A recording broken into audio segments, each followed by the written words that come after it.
This is the 2020 Ford Escape, which is brand new for this model year, so Ford must be fully prepared to take on its competitors in the CR-V and Toyota RAV4. This is the 2020 Toyota RAV4, and it's already beaten the Honda CR-V and Nissan Rogue in a comparison test this year. You can find that video in the upper right-hand corner of the video. But since it won that, it's time to go against fresher competition in the form of the 2020 Ford Escape. Here is the 2020 Honda CR-V, which is already in a comparison against the Toyota RAV4 and Nissan Rogue, but I want to see how it does against the 2020 Ford Escape. I'm comparing these vehicles on a scale from 1 to 5 in 7 different categories for a possible total of 35 points per SUV at the end of the video. Furthermore, I'm comparing them at the $30,000 price point, which means I'm comparing them at specific trims of each SUV, and I won't be adding any options or packages to those trims to keep the comparison test as fair as possible. More specifically, I'm comparing the CR-V EXL, the RAV4 XLE, and the Escape SEL. With that out of the way, let's look at our first category, which is value.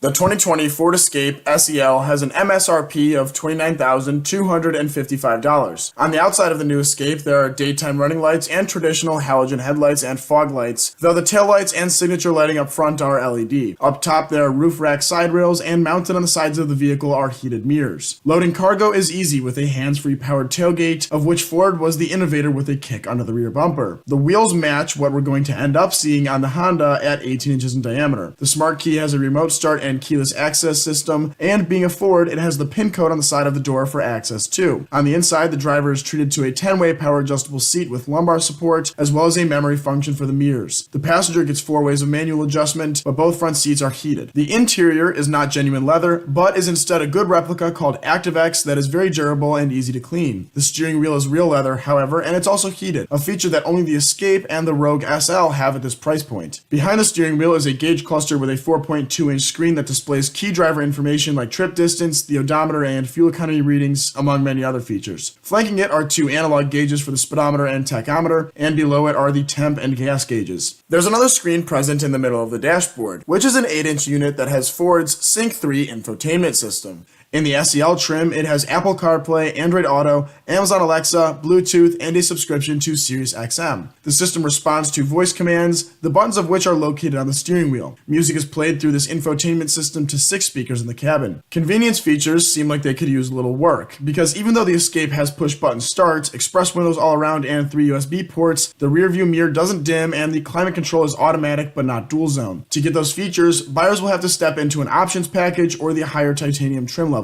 There's an app that can be installed on owners' smartphones called Ford Pass Connect, which allows owners to start, lock, unlock, track, and see vehicle features for their Escape remotely. It's on a subscription basis like similar features on the other SUVs here, and it also brings a 4G LTE Wi-Fi connection that passengers can use for their devices. Sync 3 can also execute over-the-air software updates with the Wi-Fi. In comparison to the other 2 vehicles and even Nissan's Rogue, the Ford is a tad lacking for features, so I'm going to give it a 3.5 out of 5 for value. Keep in mind that it's missing a moonroof, an auto-dimming mirror, LED headlights, and dual-zone climate control, just to name a few. It's true that it has the cheapest as-tested price, but by only $600. The other 2 present a better value proposition, and you're going to see that right now. The 2020 Toyota RAV4 XLE Premium starts at $29,850. For that chunk of change, buyers get big 19-inch alloy wheels, multi-LED headlights with chrome bezels, LED DRLs, fog lights, and LED tail lights. The rest of the exterior is decked out with a powered tailgate, heated mirrors, and a Smart Key system that has a touch sensor to unlock the front doors without using the fob. On the inside, owners are greeted by a power moonroof up top and soft text covering the interior, which is a synthetic leather like the Ford has. The driver's seat is 8-way power adjustable with lumbar support, and the passenger seat has 4 ways of power adjustability. The front seats are not heated in this trim yet though. When the driver sits down, they will notice the leather shift knob and steering wheel, which has controls for the voice recognition software and multimedia interface. If they look past the wheel, they'll be looking at the gauge cluster with an analog tachometer on one side and speedometer on the other. In the middle, there's a vertical 4.2-inch LCD screen that displays key information about the vehicle, like the Ford. Turn on the car with its push-button start, and drivers will have access to the dual-zone automatic climate control and Toyota's infotainment system. This brings Bluetooth, Sirius XM, Apple CarPlay, Android Auto, and Amazon Alexa all on a 7-inch color touchscreen in the dashboard. To round out the technology in the RAV4, there's an app that allows owners to start, lock, unlock, and check vehicle status on their phone, as well as 4G LTE Wi-Fi. Convenience features in the interior include all express windows, 5 USB ports, 2 12-volt outlets, 6 speakers, and a brake hold feature. The RAV4 gets a 4.5 for the value category, as it clearly offers more than the Ford at this price level, including bigger wheels, better exterior lighting, and more adequate convenience features. The 2020 Honda CR-V EXL begins life at an identical price to the RAV4 of $29,850. On the outside of the Honda, there are 18-inch wheels, LED DRLs, fog lights, and halogen headlights. The side mirrors are heated and the tailgate is powered. Plus, the CR-V has a smart key with remote start and walkaway auto lock, where the car locks by itself when the driver leaves with the key in their pocket. Inside, there's genuine leather on all seating surfaces, as well as the steering wheel and shift knob. The front seats are decked out with a heating feature and 12 ways of power adjustment for the driver, including 4 ways of power lumbar adjustment. This seat also has 2-position memory. The passenger isn't left in the dust though, as they get 4 ways of power adjustment too. Both front windows have an automatic up and down feature, and at the roof there's an auto dimming rearview mirror. There's dual zone climate control, and above that is the 7-inch touchscreen for the infotainment system. It houses Bluetooth, Apple CarPlay, Android Auto, and Sirius XM. This music playing capability is played through the CR-V's 180-watt sound system with 8 speakers. The Honda's gauge cluster includes 2 analog gauges, the tach and speedometer, and a large LCD screen in between serving as the driver information center. This trim has Honda Link and HomeLink standard, the former of which is an app for a smart device that allows owners to lock, unlock, and start their CR-V from their phone. This and Sirius XM are on a subscription basis after the trial period. There are 2 USB ports in the front part of the cabin and 2 for the rear seat passengers. There are also 2 traditional 12-volt outlets inside. Finally, you'll also find push-button start and a powered moonroof up top. The CR-V gets a 4.5 like the Toyota, because it offers more interior features like real leather, a more advanced gauge cluster, and heated seats, but is missing the bigger wheels and all LED lighting features like the Toyota.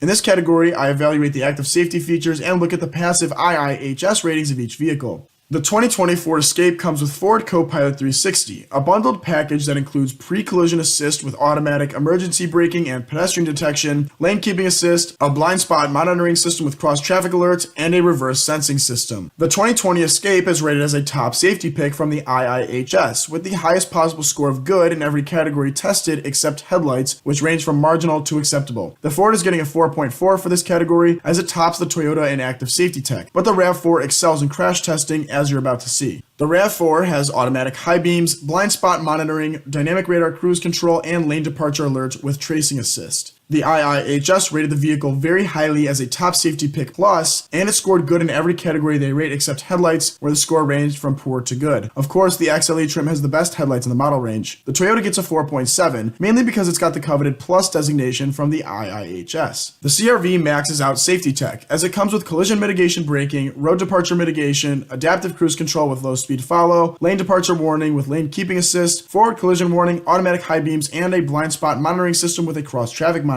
It is rated the same as the Ford with the designation top safety pick. It got good everywhere except headlights, where the score ranged from marginal to acceptable, and the ease of use for the child seat anchors got acceptable. The Honda has more active safety technology than either of the other 2 offerings, but like the Ford, it couldn't quite match the crashworthiness of the RAV4. It's getting a 4.5.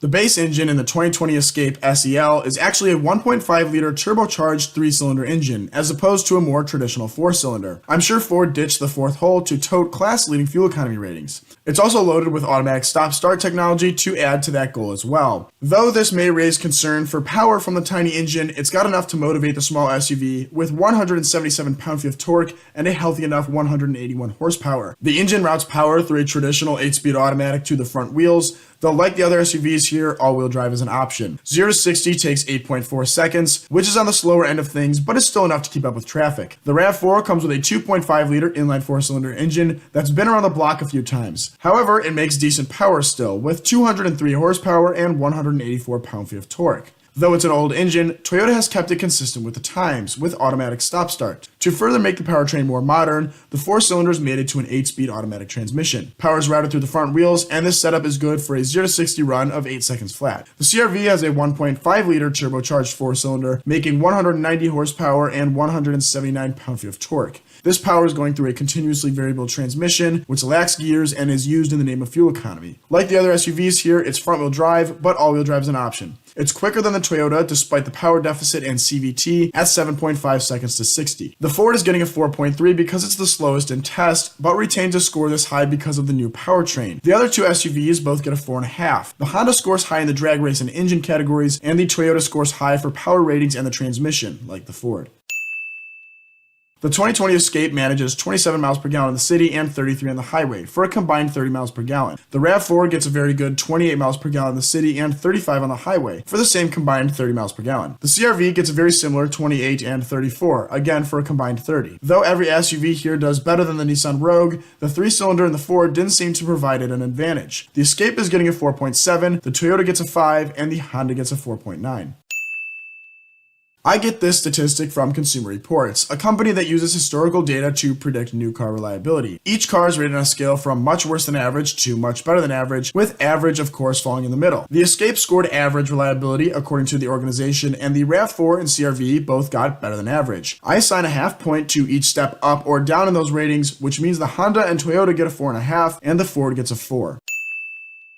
I use this category to tie up the loose ends in this comparison that are important but don't necessarily fit into another category. It includes cargo space and areas for other storage, as well as space for passengers. The Escape has 37.5 cubic feet of space behind the rear seats, which expands to 65.8 cubic feet with that row folded down. Total room for passengers is 104 cubic feet. The RAV4 has the same 37.5 cubic feet of space in its cargo hold and 69.8 with the rear seats down. Total room for passengers is a slightly smaller 98.9 cubic feet. The Honda edges out the others slightly in cargo space with 39.2 standard and widens the gap to 75.8 with the seats down. It's got more room for passengers too with 102.9, but doesn't quite hit the Ford's number here.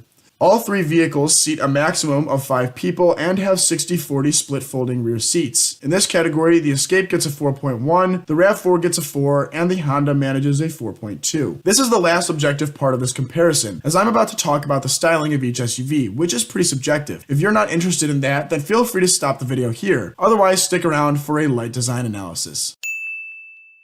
These are the 4 best looking midsize SUVs in my opinion, easily besting the Rogue, Forester, and Equinox, but maybe not the Mazda CX-5. The Ford and Toyota are my favorites in terms of the exterior styling. The Toyota looks the most rugged and mature, and being an SUV, there's something to be said for this regardless of true off-roading ability. The Escape is sleeker, with a windswept look and smooth sheet metal draped over the exterior. I may not be the biggest fan of the headlights though, I think they lack form and could use a tad more design. I will say Ford's current design language is moving towards something like Tesla or Volvo though, with uncluttered designs that aim to be as simple yet elegant as possible. I think it's especially present in the new Escape and Mustang Mach-E, but you can even see how the 2020 Explorer is cleaner than the 2019 version. The Honda is a good looking SUV too, I just happen to think the other two have more going for them. At the rear, the Ford is the most successful. It's not trying too hard and the taillights are much better executed. It's more upscale appearing than the last version as well. Those of you that have seen my comparison between the RAV4, Rogue, and CR-V know that I liked the Toyota the best out of those three, but the rear of the vehicle wasn't as good as the front. Once again, I find my eye wandering to the strange black cut line in the C-pillar that I think is tacky. Again, not an unattractive design, but I think it's too overstyled. I like the rear of the Honda pretty much as I like the Toyota, and it has the classic CR-V features like the long taillights that are unmistakable for anything but a CR-V. On the inside of each car, the message is essentially the same. I still like the RAV4's interior, but next to the Fords, it feels a tad too blocky again, like I've noticed in other Toyota models. I like the shifter in the Toyota the best, mainly because it reminds me of a short throw in a big rear-wheel drive coupe, but the dashboard design and screen integration goes to the Ford. The steering wheel also goes to the Ford, and the instrument cluster is a toss-up between the Ford and Honda to me. I like round gauges better, but I also prefer more digital behind the wheel. Again, the Honda is perfectly fine, it just feels a little more childish than the other two, especially the Ford. I'm going to give the Ford a 4.8 for styling, the Toyota is going to get a 4.5, and the Honda will get a 4.2. So these are the final points for each SUV in this comparison test. As you can see, the Toyota still came out ahead this year, but the gap between it and the Honda remains pretty close, especially if you take out the styling category. The Escape was off on the wrong foot with value, which is odd since the Expedition and Fusion dominated their counterparts in this category. Regardless, it's filled with tech and I still don't have a problem recommending it to friends and family. The Toyota keeps its crown though, at least until it's challenged by the Mazda CX-5. If you enjoyed the video, feel free to drop a like. Also, make sure you check out my community tab on the channel homepage to get the chance to vote in what comparison test you want to see next. Otherwise, thank you for watching.